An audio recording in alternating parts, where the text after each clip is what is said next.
kita semua. Baik, kita bertemu lagi dalam pembelajaran bahasa Indonesia untuk hari ini. Hari ini kita akan belajar tentang teks editorial. Kita akan belajar tentang teks editorial. Nanti akan saya sajikan sebuah PowerPoint materi, tapi sebelumnya saya ingin tanya dulu ke kalian. Untuk materi yang sudah saya sampaikan di pembelajaran sebelumnya hari Jumat yang lalu, masih ingat materinya apa? Kalian melakukan apa? Membuat teks cerita sejarah pribadi. Coba saya tanya, bagian membuat cerita sejarah pribadi tentang apa? Tentang perjalanan saya mengikuti organisasi.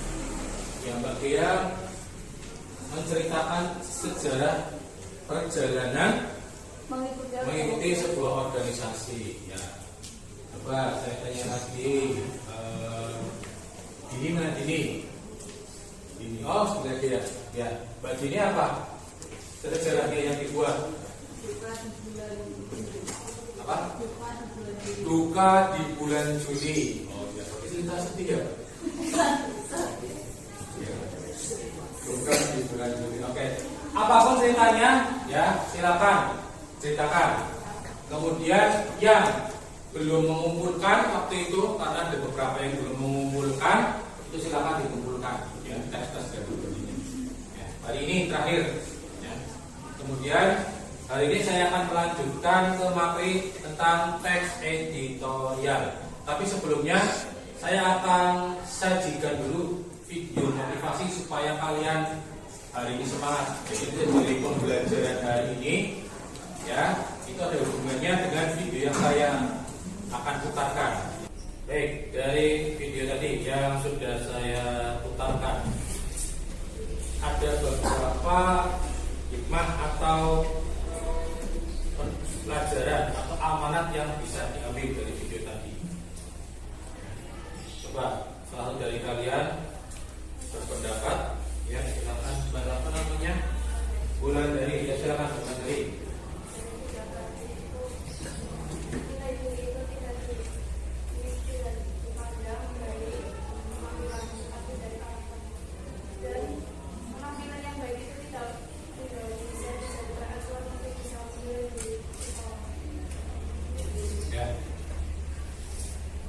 Penampilan sebuah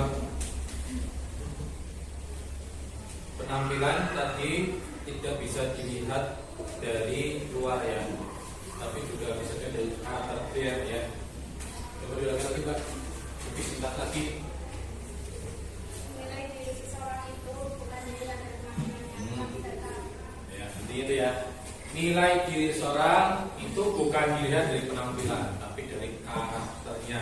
Yang pasti mulai dari tepuk tangan. Teks editorial.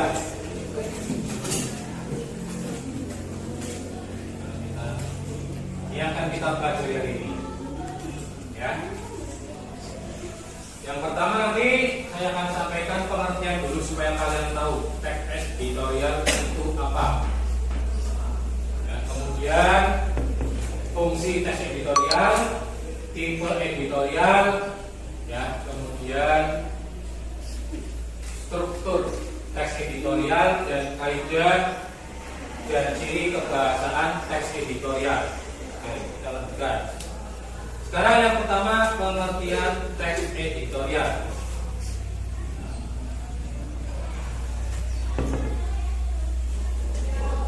Bisa kalian tulis ya, hal yang penting. Nanti akan saya sharekan lewat Teams ya.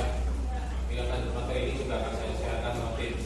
Nah, jadi yang dinamakan editorial atau tajuk rencana. Jadi editorial itu sama dengan tajuk rencana.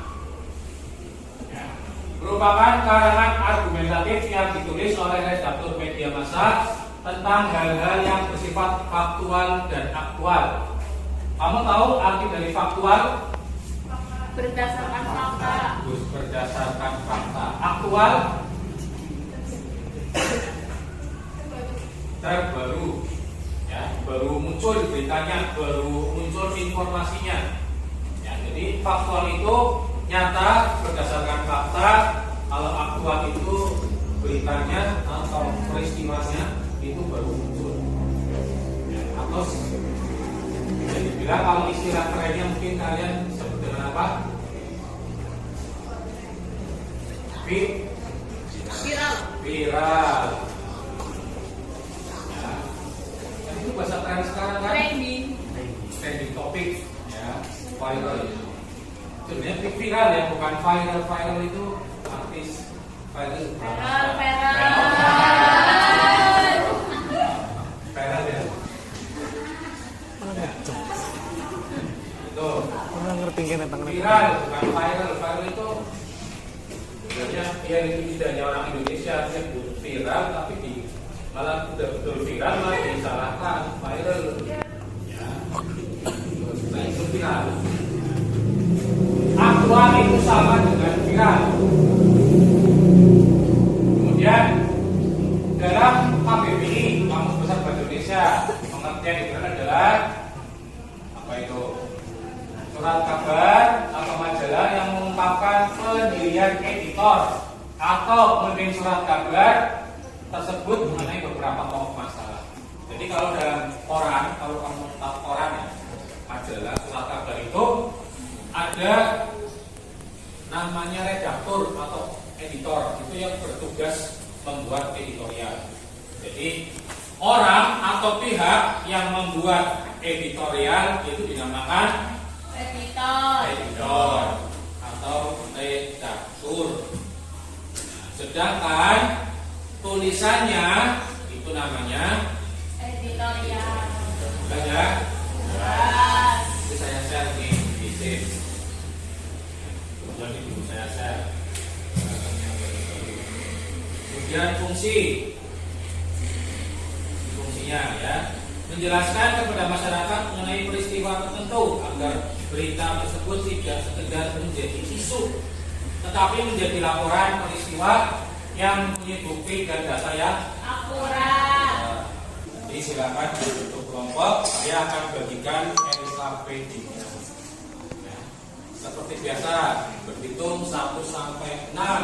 Ada 6 kelompok nantinya ya. Kerja seperti tadi. Nanti kalian tentukan yang pertama isi teks editorialnya, kemudian pendapat penulisnya. Jadi pendapatnya ini lebih dari 1 ya. Kemudian ragam informasi yang terdapat dalam teks editorial. Informasi apa yang terdapat dalam teks editorial. Ini nomor 1, silakan.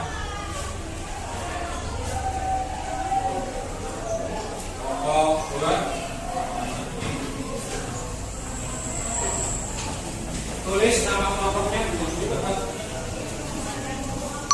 Nomor 3, kalau ada sesuatu yang ingin ditanyakan pada saat proses diskusi, silakan ditanyakan. Pertanyaannya di halaman selanjutnya ya, di lembar selanjutnya.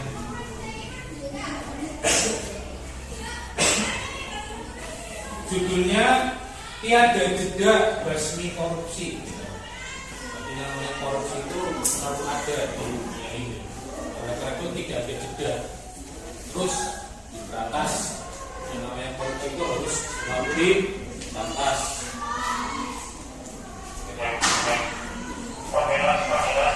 Pertanyaannya di halaman berikutnya ya. Yang pertama pertanyaannya, identifikasikan isi teks editorial tersebut. Isinya apa saja. Yang kedua, identifikasikan pendapat penulis. Ini apa pendapat itu? Kemudian identifikasikan ragam informasinya. Itu banyak kutipan editorial ya, kutipan dalam editorial, jadi potongan itu. Sebenarnya lebih panjang.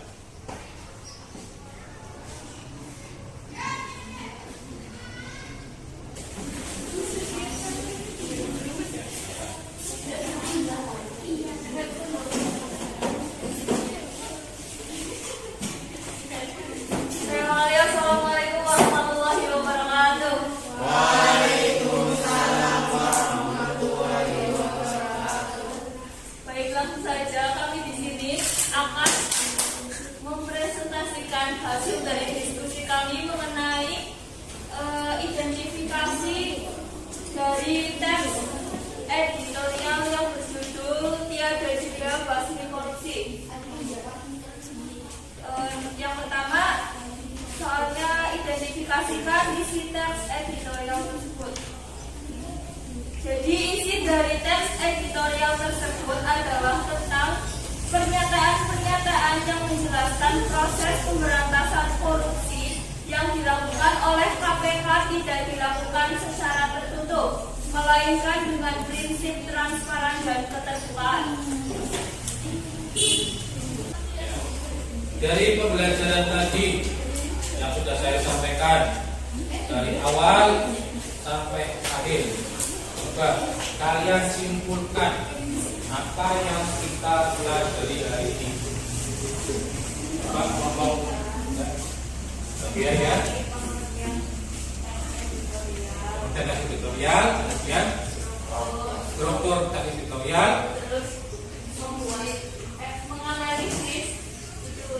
menganalisis identifikasi ya, identifikasi teks editorial. Ya.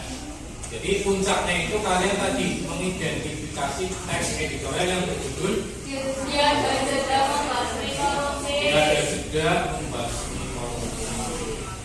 Kenapa tiada jeda? Karena korupsi itu berarti terus berjalan. Oleh karena itu tiada jeda, berarti tidak pernah berhenti. Harus diberantas terus. Kalau berhenti, ya korupsinya berhenti, kalau pemberantasan korupsinya berhenti, ya nanti oknum-oknum orang-orang yang melakukan korupsi itu akan merajalela. Oleh karena itu ada badan namanya Komisi Pemberantasan Korupsi atau KPK. Ya, terima kasih sekali lagi.